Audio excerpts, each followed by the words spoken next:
Leo ni siku ya kilele cha siku 7 hivi tukiwa chini ya miguu ya Yesu kujifunza habari juu ya afya kutoka katika roho ya unabii ambayo ni Biblia na maneno ya nabii Ellen G. White. Kabla sijaendelea, naomba kutambua kama kuna wageni kati yetu. Mgeni ambaye sio Mwadventista.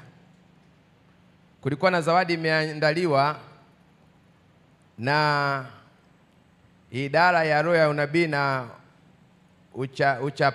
uchapishaji. Nataka niwape hiyo zawadi. Kama kuna mgeni yoyote ambao sio Mwadventista msabato. Sasa kuna wengine ambao wametoka makanisa mengine, ukisema wageni na wenyewe wanakuwa wageni.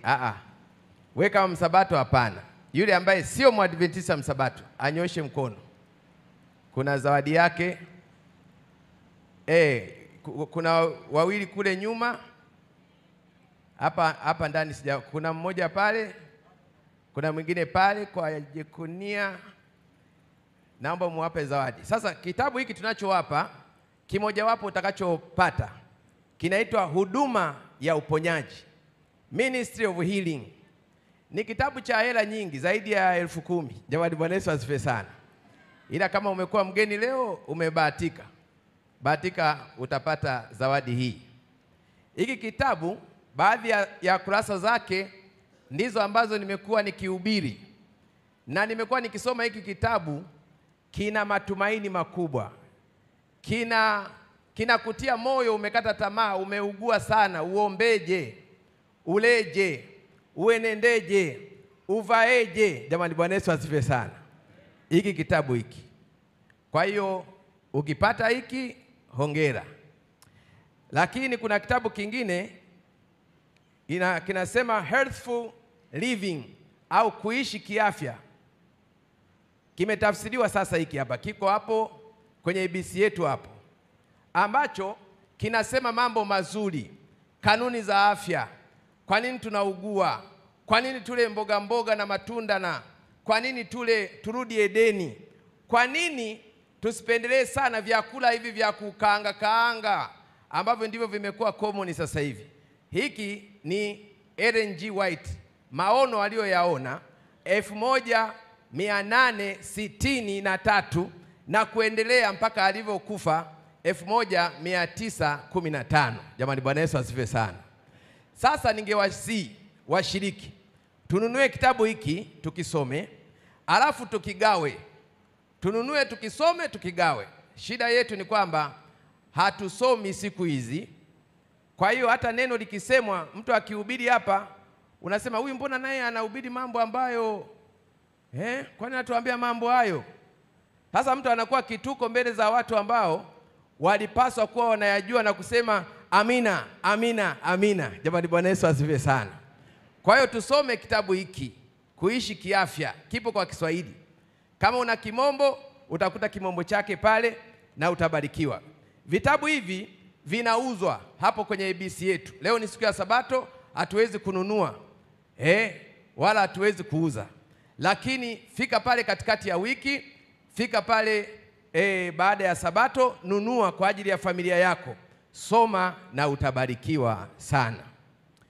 Jambo jingine ambalo nilipenda niseme ni kuhusiana na kile nilichokisikia. Nilikuwa na share na mzee kiongozi, akasi niweze kuongelea kidogo. Ni habari juu ya mchungaji wetu Pastor Rais Mande. Jamani, semeni amina. Jamani, sijawasikia, semeni amina. Pastor Rais Mande, unavyomuona miaka yake ile ya kazi kabisa, anatembelea kwenye ile rehema ya kwamba lini kazi yake itakoma. Lakini miaka yake ya kazi ni kama vile ameimaliza kwa ushindi. Sasa tumekuwa tunambariki kila mwaka. Mwaka ule tulibariki milioni 16, hakutaka kuzila. Kwa hiyo akasema niulieni kiwanja. Tukanunua kiwanja. Mwanaamo mmoja akaleta matofali 2000. Jamani, Bwana Yesu asifiwe sana. tukaweka pale. Kwanza akaenda Mzengereja na timu yake, wakaenda wakanunua kiwanja ekari kama moja, humo ndani wakaweka msingi. Wakaja wazee waliofuata kina Ugilo na sasa Mzee Roy Neema na timu zote, wakaweka pale matofali, wakapaua. Jamani, semeni amina. Wakapaua. Sasa wakaweka na grili. Ile nyumba haijaanza kuongea Kiingereza, haijaanza kuongea nini nimesema? Haijaanza kuongea Kimombo. Yaani maana yake kilichofanyika ni kimefanyika kitu ambacho tunakoelekea ndio gharama kubwa zaidi.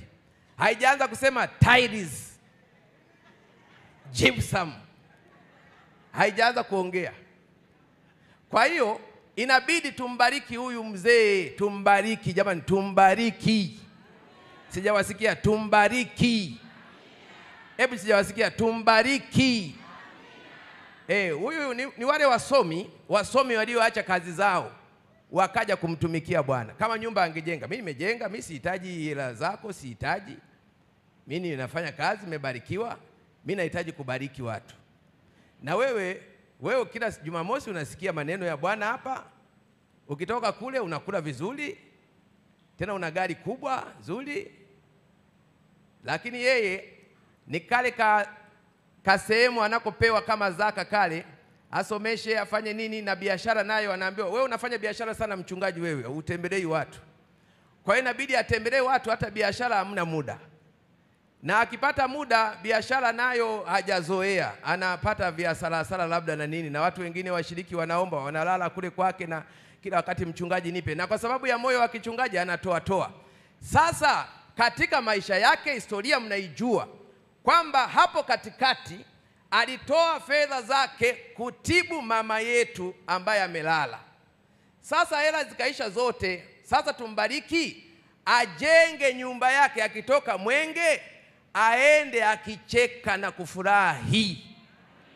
Sijawasikia watu kama wanapiga kelele za shangwe akifurahi. Twende akitoka hapa, sio nitoka Mwenge hana madirisha. Yaani unaenda kutembelewa pale, alikuwa Mwenge.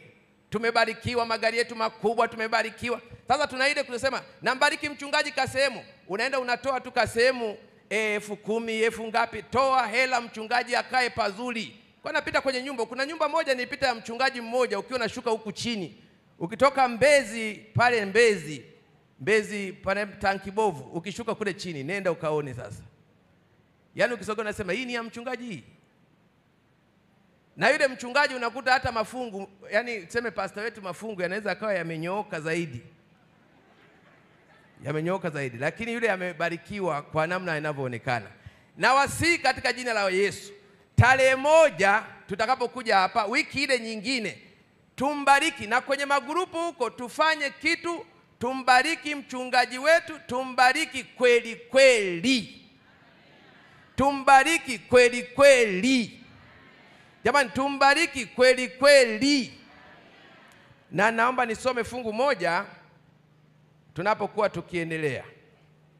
Katika kitabu cha Kumbukumbu la Torati ile sura ya 26, Kumbukumbu la Torati 26 fungu la 12, anasema utakapokwisha kutoa zaka, katika zaka zote za maongeo yako ya mwaka wa 3, ambao ndio mwaka wa kutolea zaka, umpe zile zaka Mlawi, umpe Mlawi tena, na mgeni, na yatima, na mjane, wapate kula ndani ya malango yako na kushiba. Kuna zaka ya kawaida ambao unatoa unapeleka hekaluni iwe iwepo chakula. Lakini kuna zaka ya kula wewe na Mlawi na yatima na muhitaji, ambayo unakula nyumbani kwako. Sasa hujawahi kula miaka yote unakula na watoto wako tu. Sasa kuna saa ule na Mlawi. Sasa angalia, Mlawi anafananishwa na muhitaji, anafananishwa na watu walio yani watu wasio na kitu. Mimi nilipokuwa nasoma mafungu haya kidogo nikasema hii kumtambua mchungaji ni jambo jema kabisa. Haya, anasema maneno yafuatayo: nawe sema mbele ya Bwana Mungu wako, useme mbele ya Bwana Mungu wako, vitu vilivyo vitakatifu nimeviondoa katika nyumba yangu.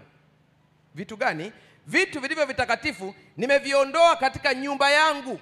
Nami nimewapa Walawi 1, nimempa mgeni 2, nimempa yatima 3, nimempa mjane, kwa mfano wa maagizo yako ulionihusia yote.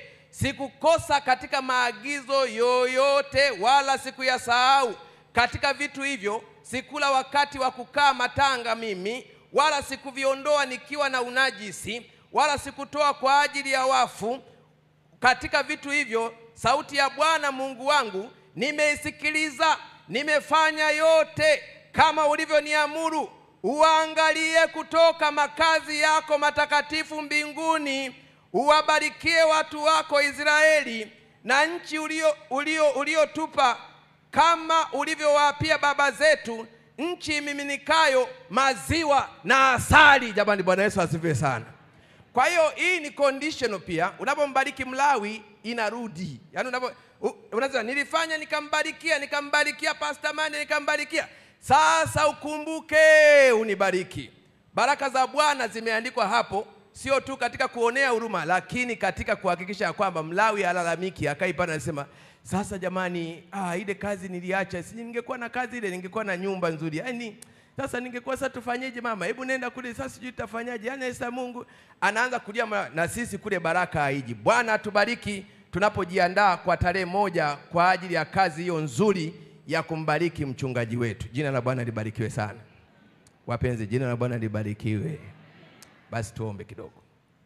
Baba, asante kwa watu wako.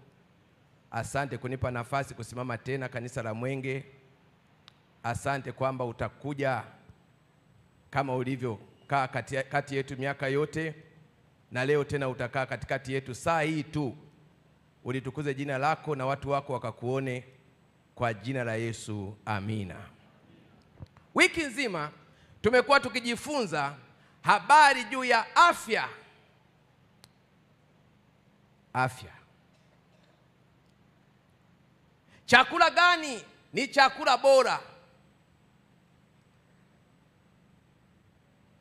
Ugonjwa wako umetoka tumboni mwako. Alisema the father of medicine, Hippocrates, alisema ugonjwa wako umetoka tumboni mwako. Kama utakula vizuri, kama utafuata kanuni za afya, hakuna sababu ya kuugua. Lakini sasa watu wengi, hata mliokaa mbele yangu nikiwaona, unajua mimi ni daktari, ni kama vile naskana, ninavyowaona, maana mimi mtu akisogea tu kwenye unapoingia tu pale kwenye chumba changu pale ofisini, ukiingia tu najua huyu ana matatizo. Kama unaenda hivi, najua kuna tatizo kwenye kiuno. Hapo kuna shida kidogo. Kabla sijakupeleka kwenye CT scan, kabla sijakupeleka kwenye MRI, kwamba ufanye full blood picture, tayari nitakuwa nimekuskani. Najua huyu nisimpotezee fedha. Huyu nimchunguze tu pale ndio kuna shida. Kwa hata ninavyowaona jinsi mlivyokaa kwenye viti vyenu, najua huyu, jinsi tu unavyokaa kwenye kiti, najua huyu kuna shida namna fulani. Kuna shida mahali fulani.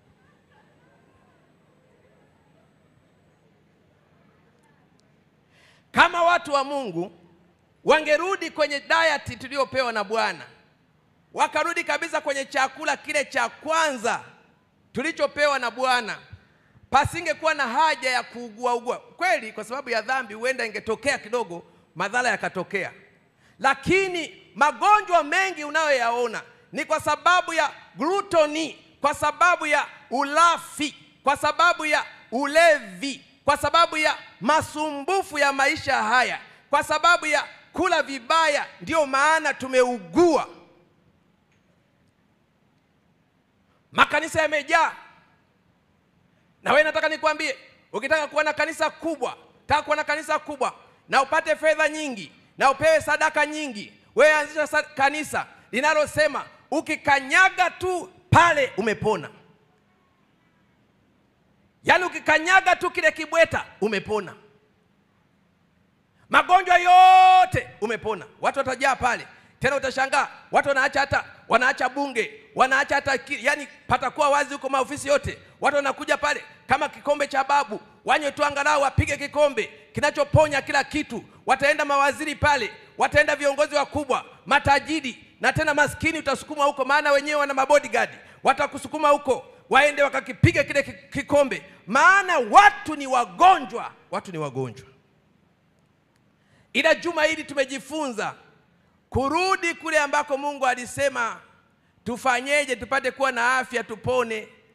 Tufanyeje kuwa na afya tuokolewe, kule mwanzo kabisa. Na ndio maana fungu letu kuu nikasema basi tuseme maarifa, na juu ya maarifa kiasi, na juu ya maarifa kiasi. Hilo ndilo fungu ambalo ametusomea mtumishi wa Bwana katika kitabu cha Petro wa kwanza, Petro wa pili ile sura ya kwanza 5, 6, 7 na 8. Ni ngazi ya ukuaji, ngazi ya ukuaji katika roho. Anasema katika maarifa ongeza kiasi, katika maarifa uongeze kiasi. Maarifa, kumcha Bwana ni chanzo cha maarifa, bali wapumbavu huidharau hekima na adabu. Kumcha Bwana ni kuchukia uovu. Kumcha Bwana ni namna gani? Kumcha Bwana ni kujitenga na uovu. Maarifa yanayoongelewa hapa ni kwamba lazima uende kwa kile alichosema Bwana, uelewe, alafu ndipo basi ujifunze kutembea kwa adabu. Maana kiasi ni nini? Kiasi ni kwamba lolote ambalo ni baya, lolote ambalo ni sumu, lolote ambalo linaumiza usitumie kabisa. Kiasi ni kwamba lolote ambalo ni zuri, lolote lenye kupendeza, lolote lenye sifa njema ulitumie judicially, ulitumie kwa namna fulani ambayo sio ya kuzidisha. Jamani, kama mnanisikiliza hebu msije mkasinzia, semeni amina. Wapenzi, kama mnanisikia sijawasikia vizuri, semeni amina. Kwa hiyo maarifa, juu ya maarifa uongeze kiasi. Juu ya maarifa uongeze kiasi. Shida yangu nilio nayo katika watu wangu, katika watu ambao nimewazoea, ni kwamba maarifa sasa hatuyatafuti maarifa. Kwa hiyo ukisema uwe na kiasi, mtu hawezi kukuelewa. Na sasa watu wametokea huko nje, wanasema mambo kama yale lakini sio yale. Kwa mfano mtu anatokea, anakwambia sasa ili ushushe uzito, ili ukawe mwepesi, ushushe uzito wako, kula mchicha, na ule mchicha kwa mwezi mzima unakula mchicha, usile wanga wowote. Wewe utaishiwa nguvu zote mwanaume, utaishia nguvu zote.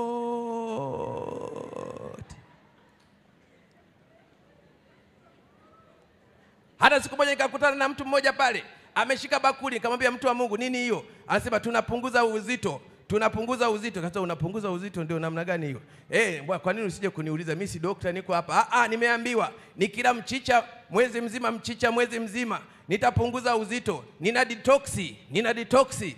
detox. Kwa hiyo wale wengine wameingia, wamevamia fani. Walipovamia fani, wanatuletea vitu vya ajabu, na unakuta msabato anabeba hicho.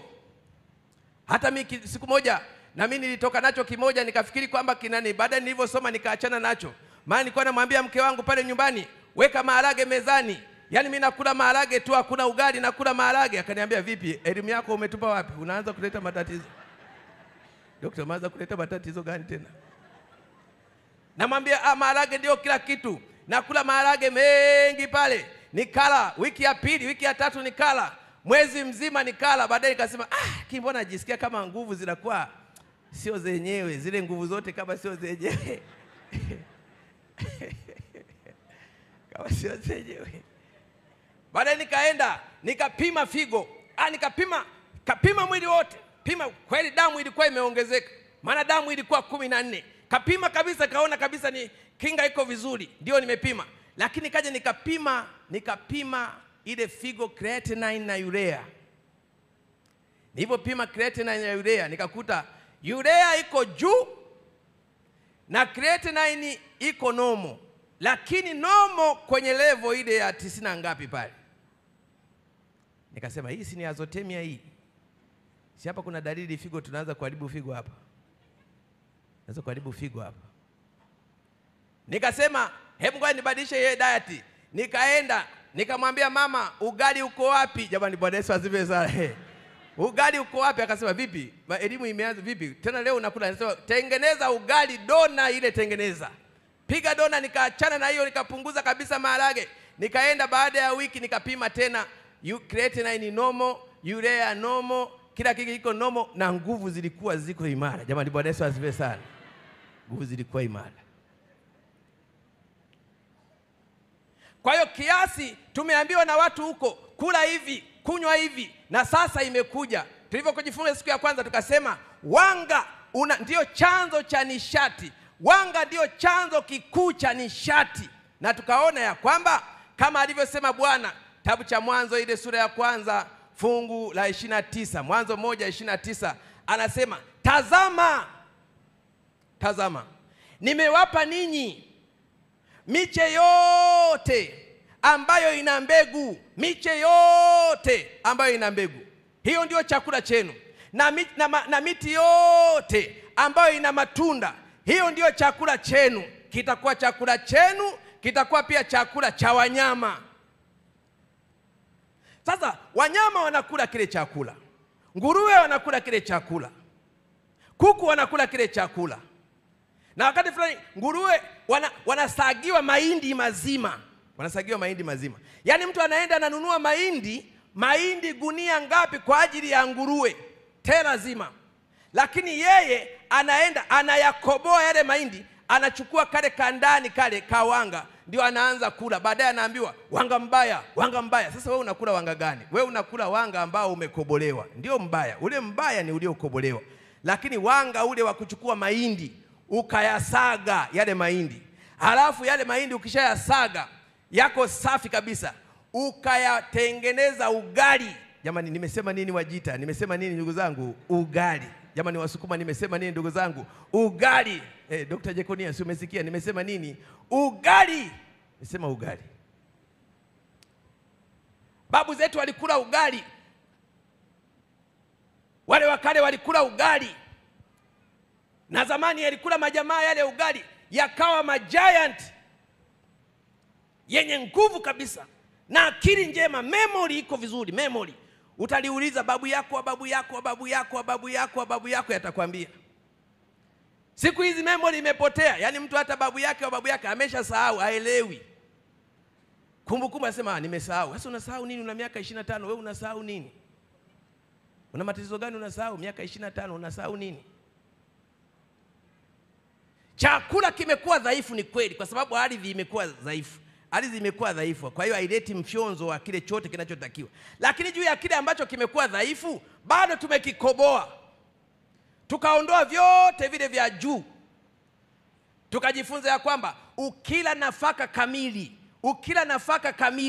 ilio yani nafaka ambayo haijakobolewa, iwe ni mahindi, iwe ni mchele usiokobolewa, iwe ni mtama. Sijui kama kuna mchele usiokobolewa sasa hivi. Maana sasa hivi, zamani tulikuwa tunatwanga. Zamani ulikuwa natwanga mchele, ukitwanga mchele, wanatwanga siku hiyo kwa sababu mnatumia nguvu nyingi, mnatwanga afu mnajiandaa. Maana jioni ni wanchele. Unafahamu siku ya wanchele? Yaani jioni ni wanchele. Wewe umekuwa siku juzi wewe uelewi. Yaani unakula wanchele, siku hiyo unaoga mapema. Na ufanyi fujo yoyote, hakuna kufanya fujo. Usije ukatumwa, na ukitumwa unakimbia unarudi. Siku hiyo unakaa umenani. Maana unasikia ile harufu kwa siku hizi. Wali sijui umekuaje bwana, wali hauna maana siku hizi. Zamani ilikuwa tena ukipiga wali maharage, yani wali maharage, sio wali na vitu vingine, wali maharage, yani jamani, Bwana Yesu asifiwe sana. Sasa ukila nafaka iliyokamilika, pale unapata vitu vyote. Sasa hivi kuna uwele, kuna ulezi, kuna mtama, hizo nafaka ambazo hazijagoshiwa. Maana mahindi kidogo nayo kidogo yanakuwa tofauti kidogo. Lakini basi kula ndio yaliyopo. Kuna ngano ile, chakula kilichokamilika. Unakila kile chakula, unapata nguvu. Jamani sikilizeni, unapata nguvu. unakuwa na akili njema. Hebu nisikilizeni wataalamu wenzangu, nisikilizeni. Ukiangalia DNA, ile DNA inaitwa deoxyribonucleic acid, yani DNA. Wangapi ushasikia tu hata neno DNA? Si ulishasikia? DNA. Kama ushasikia DNA nyosha mkono basi. Nani hivi hujasikia DNA kweli?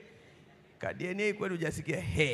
Sasa kile tuseme kwamba kale katofali yani ile chembe hai, kale ambako kanatunza kumbukumbu zote za kwamba wewe protini ya pua, protini ya macho, yani kale ambako ni wewe.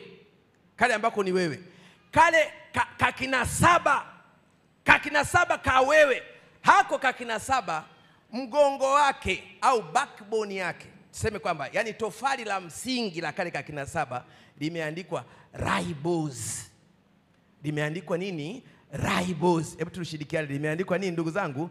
Ribose. Sasa ribose ni nini? Ni ribose sugar. Ni sukari. Ni carbohydrate, acha sukari ya viwandani hii mbaya. Yani mgongo wa kinasaba chako ni ribose, ndio maana inaitwa deoxyribose ama ribonucleic acid ama deoxyribonucleic acid. Maana yake ni kwamba Mungu alivyosema, tazama nakupa vyakula. Miche yote yenye mbegu, alikuwa anaongea na DNA kwamba kwenye DNA yako, ili usipate makansa, ili usipate makisukari, ili usipate matatizo, ili usipate magonjwa, ili uimarike, kula mbegu. Jamani, Bwana Yesu asifiwe sana. Sijawasikia jamani, Bwana Yesu asifiwe sana. Kula mbegu. Zamani kulikuwa na magara ya chakula, lakini siku hizi kuna magara ya nyama.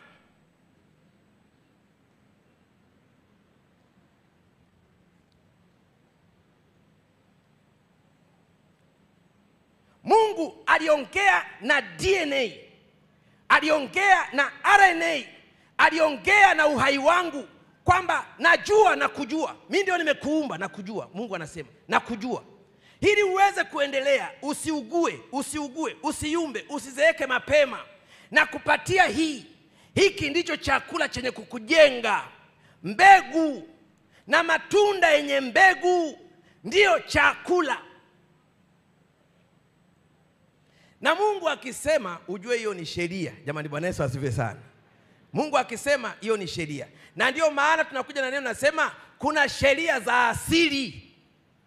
Lazima ule, ni sheria ya asili. Ukifanya yule kama Makenzi yule bado nakula, jamani twende tukafunge mwezi mzima. Tufunge ili twende mbinguni. Kwa hiyo tufunge ili twende mbinguni. Ujue kwamba unavunja sheria wewe. Kwa hiyo watu wanaenda wanafunga, wanakondeana. Na watu siku hizi wanataka tukondeane wote tuwe wembamba hivi wote. Yani wote tuwe hivi.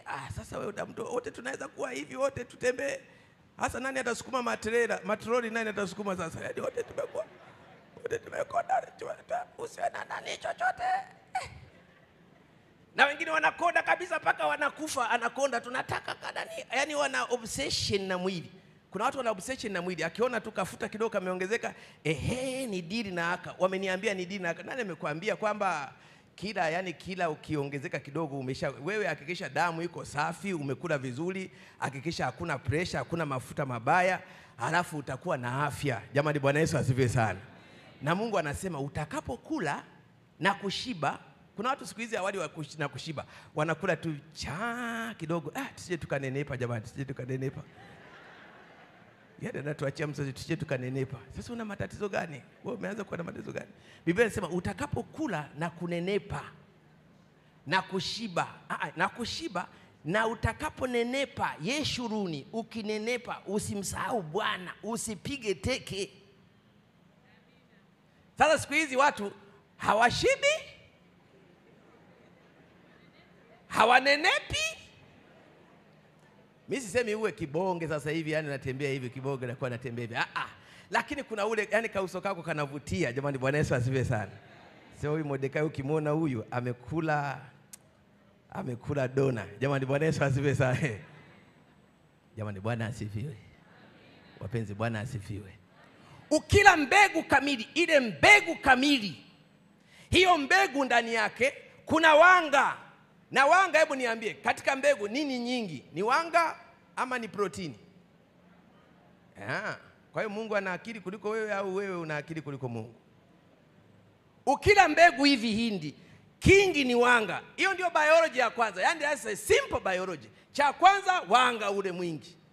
Sasa siku hizi mtu anakula wanga, anakula hivi. Yaani angalau hivi ukiwa portion mbili zinakutosha kwa mlo mmoja, afu jioni mbili lakini mtu anakula wanga hivi, nikatie kawanga ka hivi kadogo. Anakula kawanga kadogo.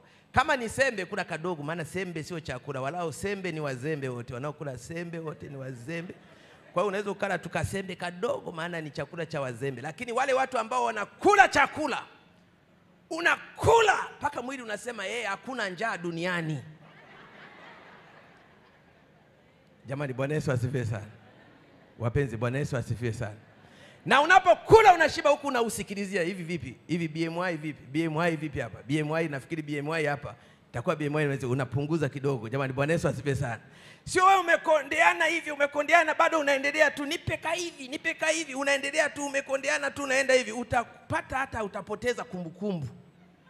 Na kama ni mwanaume zile homoni za kiume zote zinaweza zikaliwa. Kama ni mwanamke homoni zote, maana mwili unaenda hivi. Kama umekosa chakula unaanza kujira. Unakula vyote, unakula mpaka ambao vinahitajika. Unakula baadaye unabaki tu unatembea. Jamani, niombeeni. Tukuombee nini? Niombeeni tu jamani, mambo ya familia huko sielewi, niombeeni. Kula msosi. Jamani, Bwana Yesu asifiwe sana. Kula msosi. Na unajua satiety, ukila ukafikia kushiba, mwili unasema sasa kazi iliyofuata tukivunje hiki kitu kilichoingia, tukimetabolize, tukivunje kitoe energy. Kwa hiyo walao na kushiba hawapati matatizo ya kisukari. Wakati niangalia alisema huyu naye anaongea ndio biology ya mbinguni hiyo nakwambia. Unakula saa 2 ile kama ni saa 4 sana, unashiba, baadaye unatembea kwa nguvu ya chakula hicho kama Elia, mpaka jioni unapiga tena kidogo umemaliza. Jamani, Bwana Yesu asifiwe sana.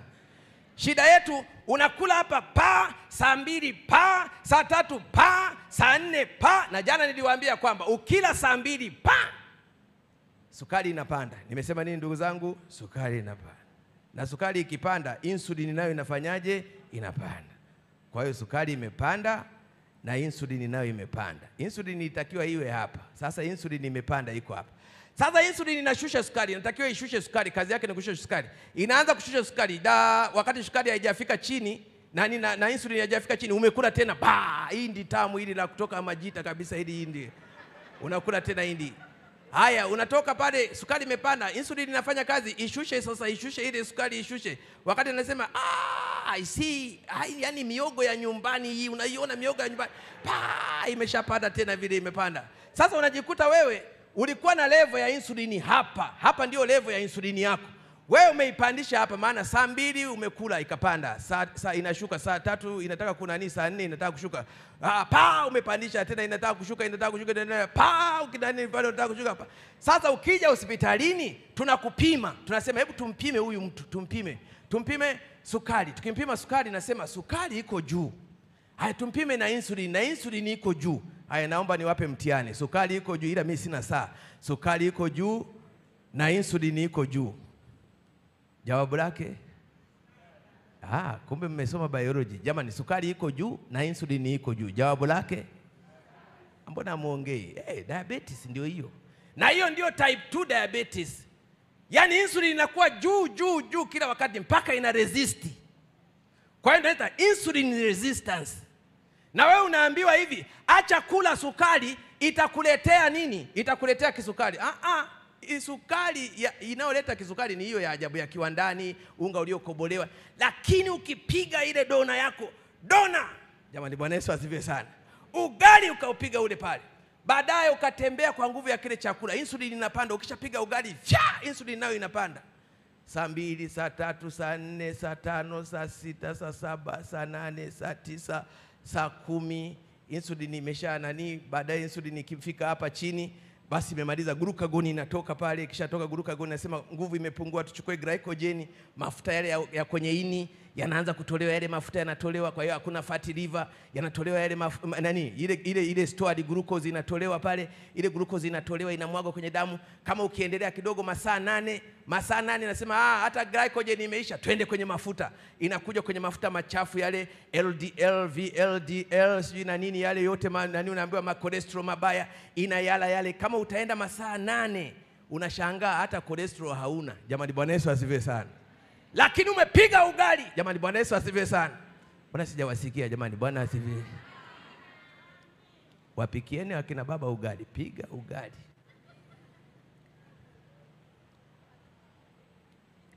Kwa hiyo tukirudi kwenye original diet, ile diet ya Mungu ya mbegu, hapo tuna wanga, lakini tuna protini, na protini ile tunayoona pale ni protini sio nyingi, yani maharage bakuli nzima afu ka ugali ka hivi, maharage bakuli nzima.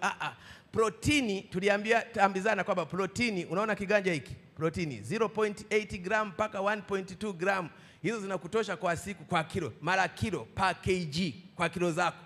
Kwa hiyo ukiweka kiganja hivi, hebu angalia kiganja hivi, kwa mtu mzima protini inakutosha, ila basi ongeza basi vile viganja viwili basi, sio kilo nzima. Mwanaume unakula kilo nzima ya nyama.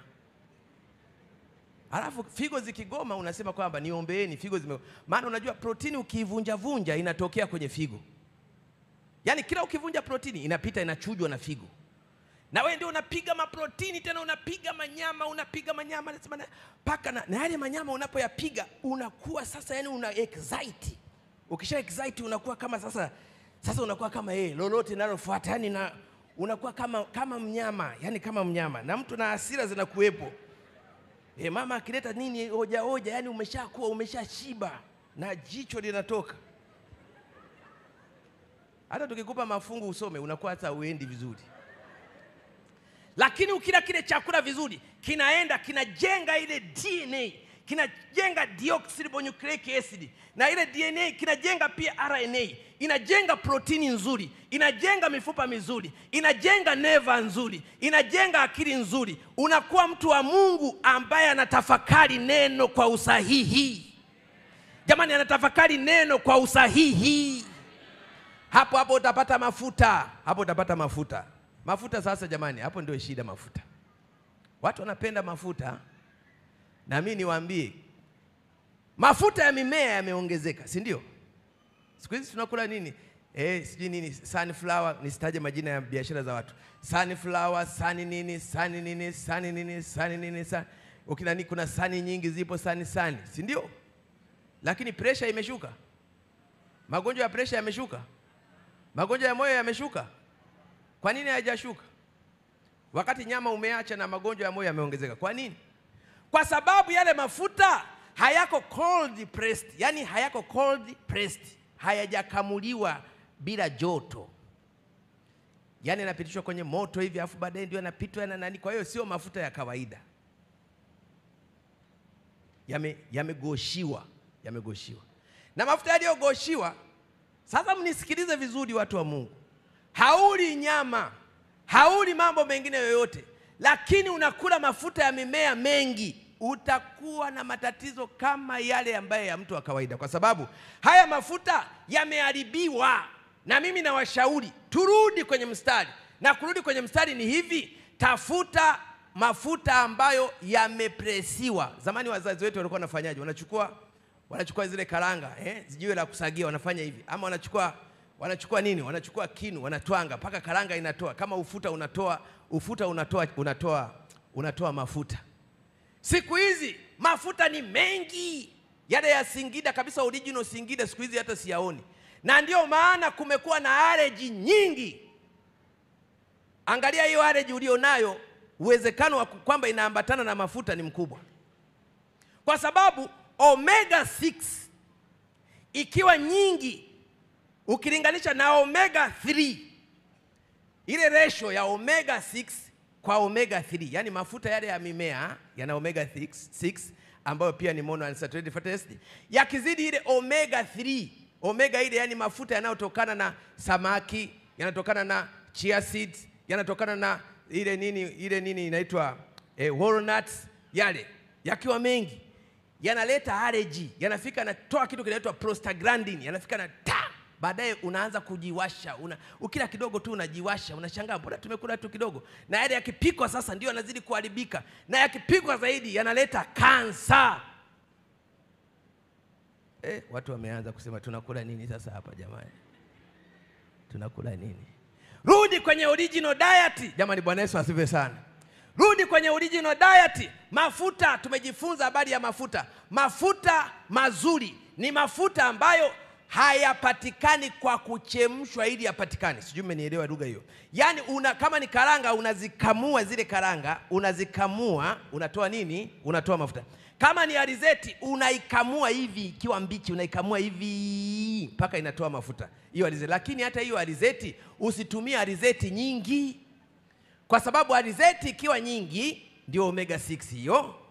Na ukigawia mafuta yale yanatokana na samaki na nini. Na ndio maana nawashauri watu, kama samaki ni wazuri ambao unawajua original yake, kula samaki. Jamani, Bwana Yesu asifiwe sana. Kama unajua wametoka wapi wale samaki, kula, kwa sababu kuna omega 6. Sijapata mbadala, kwa hiyo siwezi kuambia acha samaki na nini. Kula samaki upate omega 6. Omega 3 ikiwa ratio ikiwa nyingi, unatengeneza allergy. Na ndio maana sio eczema sijui nini, unashangaa mtu yani maupele, maukurutu na nini hayaishi, kwa sababu tayari umejitengeneza. Na hivi kama unapata inflammation kila wakati, unapata uvimbe, yani sehemu wewe unasikia chakula kinanikwaza, lakini kwanza ngoja tule tu, nitakunywa dawa ya kuzuia nani allergy. Kinakukwaza, unasema ngoja nile tu nitakula. Kinakukwaza, unakula. Kinachofuatia the more hivi donda ndugu, si mnalifahamu donda ndugu Donda ndugu linageukaga kuwa nini? Donda ndugu. Jamani, donda ndugu linageuka kuwa nini? Sasa ndio hicho kinakokutokea. Wewe chakula kinakudhuru na wewe unaendelea unasema tu ngoja tu ninywe dawa za kuzuia zile tanani allergy. Baadaye unatengeneza uvimbe humo ndani. Baadaye linabadilika, kwa sababu kansa inatokana na inflammation. Inatokana na uvimbe. Yaani sijui nini, yaani ile kidonda unachokiona kile mchemko ule, ndio saratani inatokea pale. Tukapewa chakula hapo mwanzo, tukaambiwa ya kwamba basi mboga za kondeni zitawazalia. Katika Mwanzo 3:8, mboga za kondeni, michongoma na miiba itakuzalia, nawe utakula mboga za nini ndugu zangu? Za kondeni. Hivyo ndio vitamini na madini yapo yote pale, vitamini na madini. Anasema nabii katika kitabu hiki na katika kitabu hiki ya kwamba kama tutarudi kwenye original diet, tutapata vitu vyote katika afya yake, na tutakuwa na akili njema, na hatutapata magonjwa ambukizi kama ilivyo siku ya leo. Kisukari ni ulaji mbaya. Leo amekuja mtu ananiambia, tulifanya test jana, tukasema tusile nini? Tusile tamtam zote, tusile nyama, tusile peremende, sijui nini jana. Sasa mmoja alikuwa na pressure kati yetu, anatumia dawa. Alivyoacha hivyo vitu, baada ya masaa 24 amepima, amekuta pressure yake iko 125/75. Jamani, Bwana Yesu asifiwe sana. Yaani a single day ameona tofauti. Siku hii moja ameona tofauti. Kwa hiyo kama tutarudi kwenye original diet na kula kwa msingi, masaa ya kula ni 6. Yaani masaa ya kula ni 6 hadi 8. Nimesemaje ndugu zangu? Masaa ya kula ni mangapi? 6 hadi 8. Yaani feeding window. Nimesema nini ndugu zangu? A feeding window. Yaani ukianza saa 4 umekula cha kwanza, utakula kingine kuanzia saa 10 mpaka saa 12. Mpaka saa 12 ni masaa 8. Hapa katikati sasa hapa umekula msosi ukashiba. Halafu ukaendelea, kama una snack kidogo hapo, japokuwa sio vizuri, lakini unaweza ukala snack zote, matunda yako na nini, mpaka saa 10 hapo. Kuanzia saa 10 hatuli tena, tutaonana kesho saa 4. Nimesema nini ndugu zangu? Tutaonana kesho saa 4. Jamani, Bwana Yesu asifiwe sana. Jamani, jina la Bwana libarikiwe. Na ninao shuhuda katika mkutano huu. Wa kwanza ni mwenyekiti wangu, huyu aliko, tumeanza zamani kidogo. Yeye ana karibu mwaka mzima, anakula milo mingapi? 2.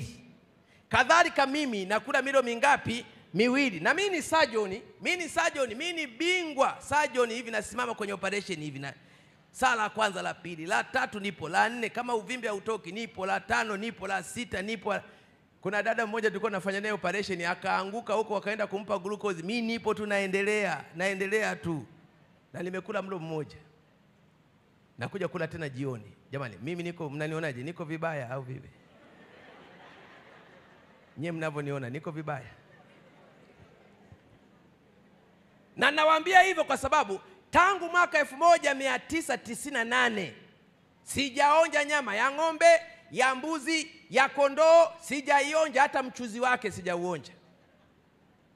Mama yangu ni hypertensive, dada yangu ni hypertensive, mdogo wangu ni hypertensive, wote wanatumia dawa. Bibi yangu ana miaka 98 ni hypertensive. Baba yangu alikufa kwa hypertension. Baba yangu. Na mimi ni copy ya baba yangu. Jamani, Bwana Yesu asifiwe sana. Original copy. Paka nywele ni za baba yangu. Jamani, Bwana Yesu asifiwe sana. Mimi tu katika familia, mdogo wangu anatumia antihypertensive, dada yangu anatumia antihypertensive, mama yangu anatumia, ni mimi tu niliyeokoka. Jamani, Bwana Yesu asifiwe sana. Mimi tu ndio niliyeokoka. Sina dawa, sina kidonge hicho, sina nini, na bima ya afya sijui hata nimeitumia lini, kwa sababu ya chakula cha asili. Jamani, Bwana Yesu asifiwe sana. Ila mayai nakula. Jamani, mayai nakula. Kuna mithi inasema usile mayai inaleta cholesterol. Mimi nimepima, nakula. Mimi nafuga kuku, nakula mayai. Tena mke wangu kuna sana anasema nikutengezee 3 au 4. Nakwambia angalia wewe, unajua tunavyoenda hivi usilete nani, natakiwa 1 2. Anatengeneza hata 3 na kula. Nimepima cholesterol, mimi cholesterol iko normal. Na mayai nakula. Hebu jamani amniangalie. Na mayai nakula. Kwa hiyo it is a myth. Ni udanganyifu ama ni kukosea kusema yai moja kwa wiki, sijui 2 kwa wiki. Wewe uli nyama, uli nini? Kula mayai. Wape watoto mayai. Kunywa maziwa. Eti maziwa haya yana lehemu nyingi, maziwa yana lehemu nyingi. Mimi nakunywa maziwa kabisa yale ambayo hayajafanywa chochote. Napiga maziwa. Jamani, Bwana Yesu asifiwe sana. Sasa ingine naweka ugali pale, ugali na maziwa. Wale mliochunga ng'ombe, mnakumbuka kule tulikotoka. Unapiga ugali, unaenda kuchunga, unarudi jioni na uko imara. Jamani, jina la Bwana libarikiwe. Ila ujue maziwa yanatoka wapi, ujue nani anakuuzia maziwa hayo, ujue sosi yake. Na nimesema piga samaki, unapata hapa omega 3. Piga dagaa. Jamani, Bwana Yesu asifiwe sana. Jamani siwasikii. Bwana Yesu asifiwe. Piga dagaa, madini ya chuma, hata iron ziko pale. Piga dagaa, na ni omega 3 utapata umo. Piga dagaa. Jamani, Bwana asifiwe. Sijawasikia. Bwana asifiwe. Na nakwambia hivi, unapokula kula. Na ukila utembee kwa nguvu ya chakula hicho. Acha kula hapa mahindi nini ile nitakwambia ile insulin ile insulin. Ukienda ukala tena insulin inakuwa vizuri, inashuti tena usiku wote tumbo lilale. Usiweke chochote, usiogope mwanaume kwamba kutakula na shida. Hakuna shida usiku wote, wewe tumbo liwe wazi. Shamuona wapi mwanaume ambaye anaenda kukimbia, anakimbia nani? Twende kwenye marathoni. Mwanaume anakimbia marathoni. Huko ameshiba tu. Anaenda wapi? Yaani mwanaume ameshiba ugali mkubwa kabisa hivi. Tunaenda marathon, tunaenda baadaye kichome. Usiku tumbo liwe wazi, mashine ipumzike. Jamani, Bwana Yesu asifiwe sana. Sijawasikia. Bwana Yesu asifiwe. Jamani, Bwana asifiwe. Tukirudi kwenye original diet na ulaji unaotakiwa, Bwana atatusaidia. Bwana atatubariki. Haikuwa mpango wa Mungu kabisa. Na mimi nawaambia kama asemavyo nabii, haikuwa mpango wa Mungu wanadamu wale wanyama wao, wale wanyama, haikuwa mpango wa Mungu. Ila ni alternative. Sasa usifanye alternative, usifanye mbadala, sijui ni mbadala, usifanye mbadala ndio kuwa main. Kweli wewe una hela, una nini, uweze kuchagua chakula, kanyama kako pale kula. Ila usile kitimoto. Usile kitimoto, usile vitu vya ajabu. Lakini kama una hela, unaweza ukajipanga, rudi kwenye original diet, utaishi sana. Jamani, utaishi sana. Lakini ukienda kwenye diet kwamba haya mambo haya nini, na kuna watu wanaenda kwenye extreme. wanaenda kwenye extreme. Sasa hawataki hata kuna nini, yani wakisema hivi nyama hii nini, hawataki chochote. Hata akifika mchuzi pale anaangalia anasema hivi, huu mchuzi kwa nini nani, mimi mpaka mimi nasema fanya matengenezo kwa akili uweze kupona. Kama hicho ndicho kilichopo, kula, lakini sio mpango wa Mungu na haipo kwenye DNA yako na haiwezi kukusaidia. Lakini kama utataka kuendelea, Mungu anasema hayo utakayoyapata kama matokeo, hayo matokeo yatakuwa ni nini ndugu zangu? Ni ya kwako. Makanisa yamejaa kwa ajili ya maombi. Ni vizuri, maana kiti cha rehema kimefundika sanduku la agano. Mle kuna mana, kuna kiti cha rehema. Mungu ana rehema. Mungu ana rehema, anatuponya. Lakini anapotuponya anasema usitende dhambi. Namna gani ndugu zangu? Tena hatuwezi tukavunja sheria za Bwana za asili za ulaji, tukavunja sheria za Bwana za asili za unywaji. Kwa mfano unywaji, unakunywa soda, unakunywa sijui nini, unakunywa pale sherehe nini. Ni kweli, kama mara moja bibi yangu yule, ukileta soda pale nyumbani anasema ka soda kidogo, ka soda. Lakini okay, basi ni mara moja. Lakini we kila sherehe masoda umepiga, sukari mbaya ile itakudhuru. Kwenye sherehe zetu tunaenda saa 6 usiku, ndio unapewa kipapatio pale sijui na nini. Hiyo itatuletea madhara. Lazima tujue wakati wa kula, lazima tujue wakati usio wa kula. Lazima tuulinde mwili, maana miili ni hekalu la Roho Mtakatifu. Jamani, Bwana Yesu asifiwe sana. Tuliopewa na Mungu, ambao sisi sio mali yetu wenyewe. Basi tumtukuze Mungu katika miili yetu. Mungu aliwapa Waisraeli chakula, akawaambia hakuna taifa litakalokuwa imara kama taifa hili. Hakuna taifa litakalosimama mbele yenu. Hakuna atakayeweza hata kuwatisha, kwa sababu litakuwa taifa lenye nguvu. Ninyi na mimi kadhalika ni uzao mteule, ukuhani wa kifalme, taifa takatifu, watu wa miliki ya Mungu. Tumeitwa tutoke duniani, ni Waisraeli wa kiroho. Bwana anataka tuwe na akili njema. Jamani, Bwana anataka tuwe na akili njema. Unajua miili yetu imekuwa acidic sana kwa sababu ya vyakula hivi tunavyokuwa, vimekuwa asidi nyingi, asidi. Sasa watu wengine wanasema hivi, ili uondoe asidi basi kula malimao 800. Unakula malimao 800, unapiga malimao 800 banani. Sasa ukipiga malimao, yani unajua, poleni sana watu wa Mungu, poleni sana. Poleni sana kwa sababu ya kutokujua. Unajua unaweza kupiga, yani mtu anaambiwa hivi, na mtu akiambiwa kwamba chia seed ni chakula kizuri, unashangaa anatembea na kachupa ka chia seed kila sehemu. Chia seed, nimeambiwa chia seed ndio nzuri. We changanya variety. Hapa maharage, njuguma, njengere, dengu nini, changanya. Jamani, Bwana Yesu asifiwe sana. Sio unakula kainet. Nimeambiwa kwamba korosho zinasaidia, kwa hiyo kila sehemu ni korosho. Lazima uwe na variety, na mwili umeumbwa wa variety.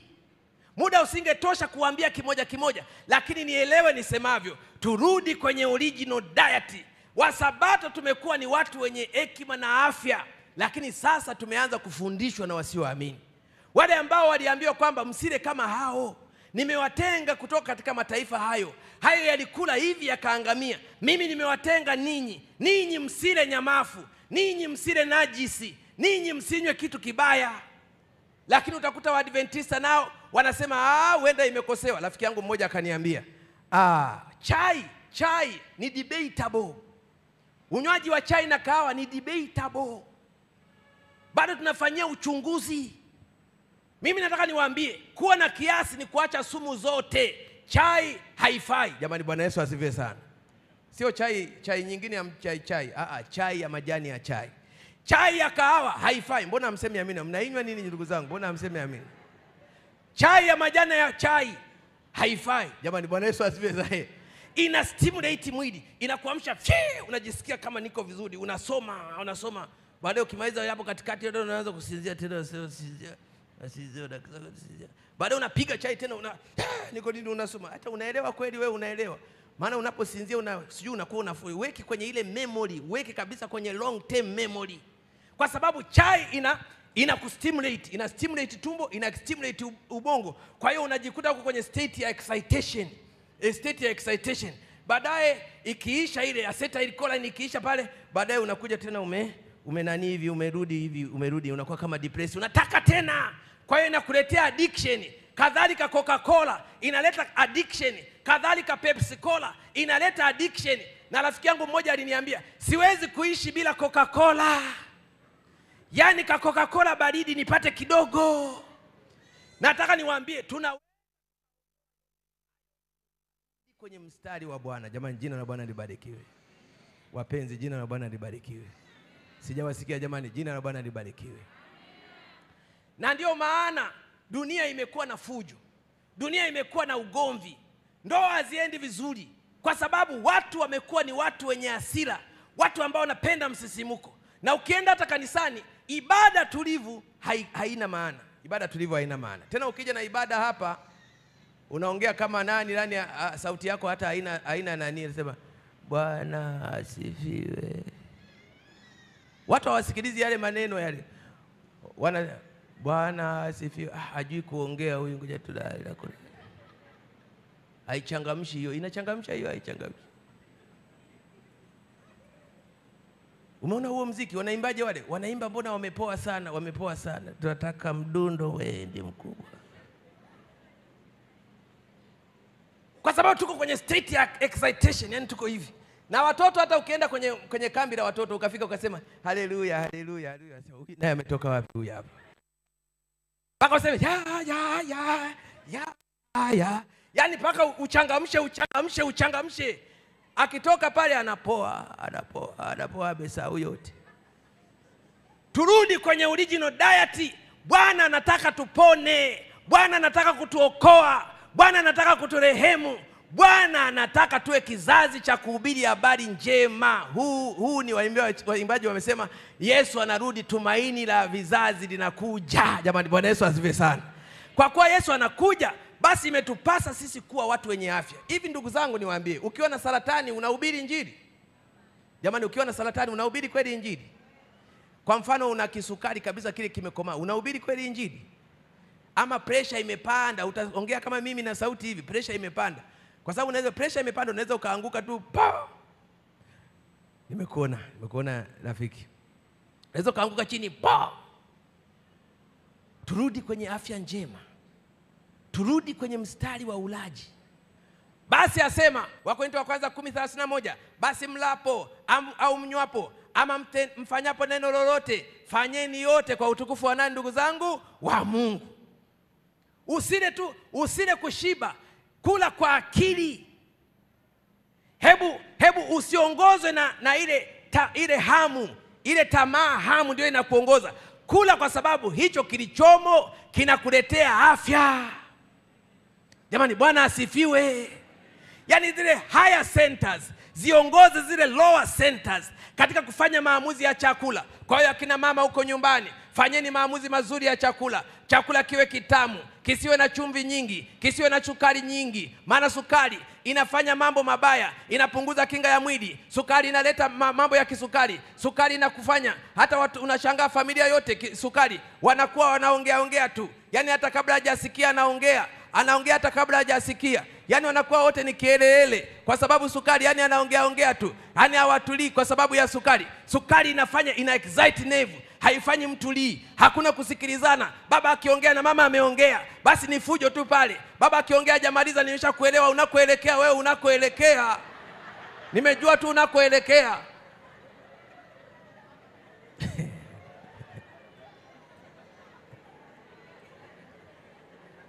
Na kadhalika vyakula hivyo ndio vivyo animalize. Kwa hiyo tumeanimalize utu, tumerudi. Bwana atusaidie. Na ndio maana Mungu katika Waisraeli aliwaongoza jangwani, akawanyima ile tamtamu, akawanyima.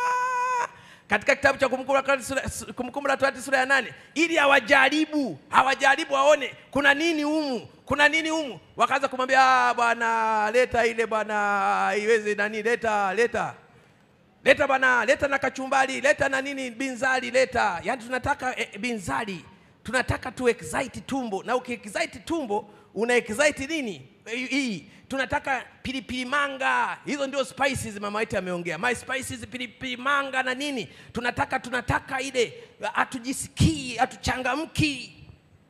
Kwa hiyo hakuna utulivu kwenye ibada, hakuna utulivu kwenye familia. Bwana atusaidie, Bwana aturehemu, Bwana atuponye. Jamani, Bwana atuponye. Na ndio maana tukajifunza, tutaendelea wakati wa mchana. Rafiki yangu ameniambia nikomee hapo, ndio, na nimemsikia. Tutaendelea wakati wa mchana. Na ndio maana tumesema, kwa kweli tumekula vibaya, kwa kweli tumekunywa vibaya, kwa kweli tumeenenda bila kiasi. Kwa sababu ya kukosa maarifa, tumeenenda bila kiasi. Hebu tusome fungu moja hili kitabu cha Mithali. Mithali sura ya kwanza, hebu tusoma. Mithali ziko 31. Kwa hiyo unaweza ukawa unasoma mithali moja kila siku kwa mwezi. Maana kwa mwezi ni mithali ziko 31. Anasema katika kitabu kile cha Mithali moja fungu la 7, kumcha Bwana chanzo cha maarifa, bali wapumbavu udharau hekima na adabu. Fungu lile la 20. Hekima humpa sauti yake, hekima hupaza sauti yake katika njia kuu, hutoa sauti yake katika viwanja, hulia penye mikutano mikubwa ya watu kama mwenge. Hekima inalia, hulia kwenye mikutano mikubwa ya watu, mahali pa kuingilia malango.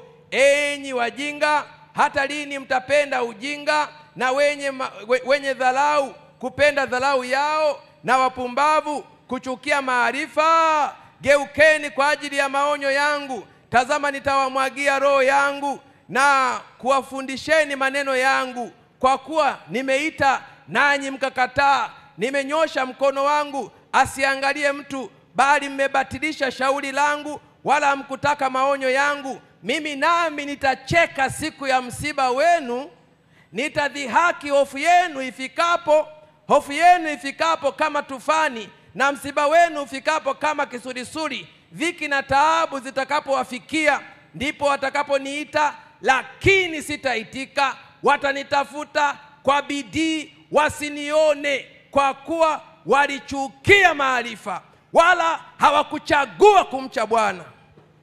Chagua kumcha Bwana. Mithali 3 fungu la kwanza.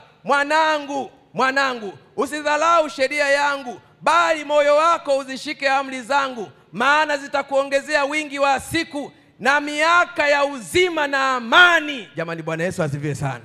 Unaweza ukasoma Mithali, soma tu, tutasema na juu ya maarifa kiasi. Huwezi kufanya matengenezo kama haijaingia hapa. Maarifa yanakuja hapa.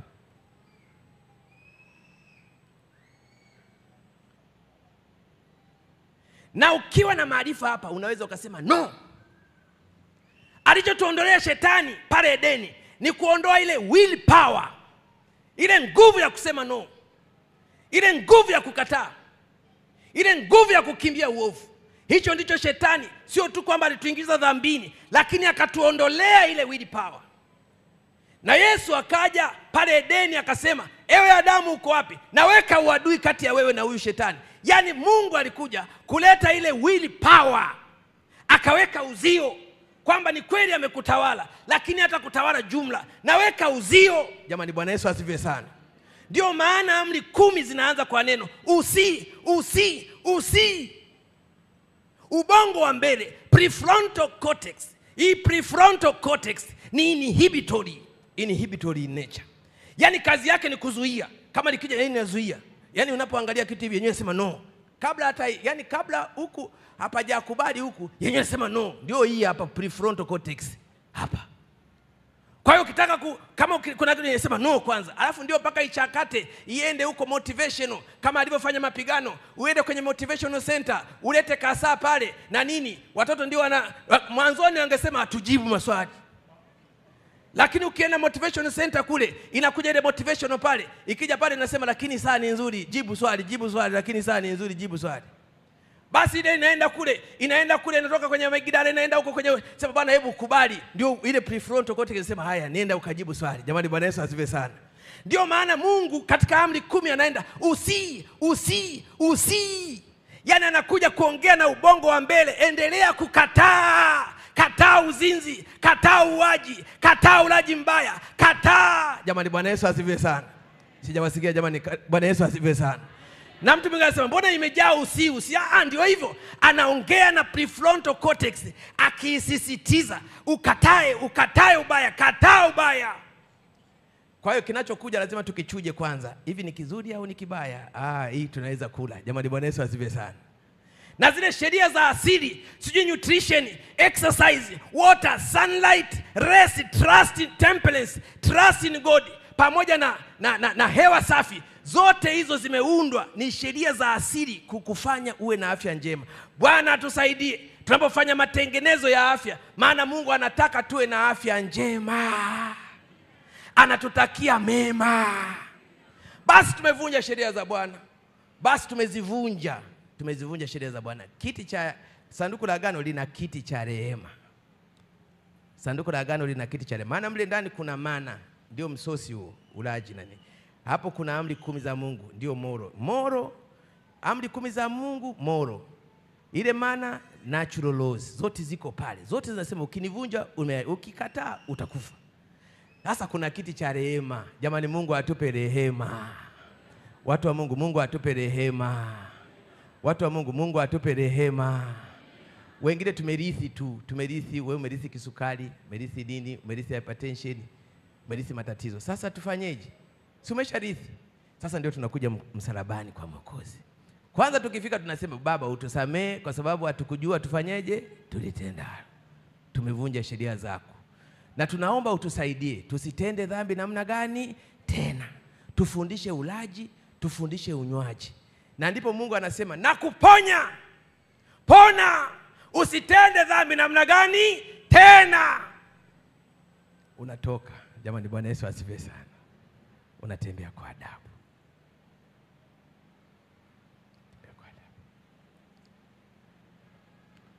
Ikiwa watu wangu watoka jina langu kesho na kuomba na kutafuta uso, chazo njia zao mbaya, tasikia kutoka mbinguni na kuwasamehe dhambi zao na kuiponya nchi yao.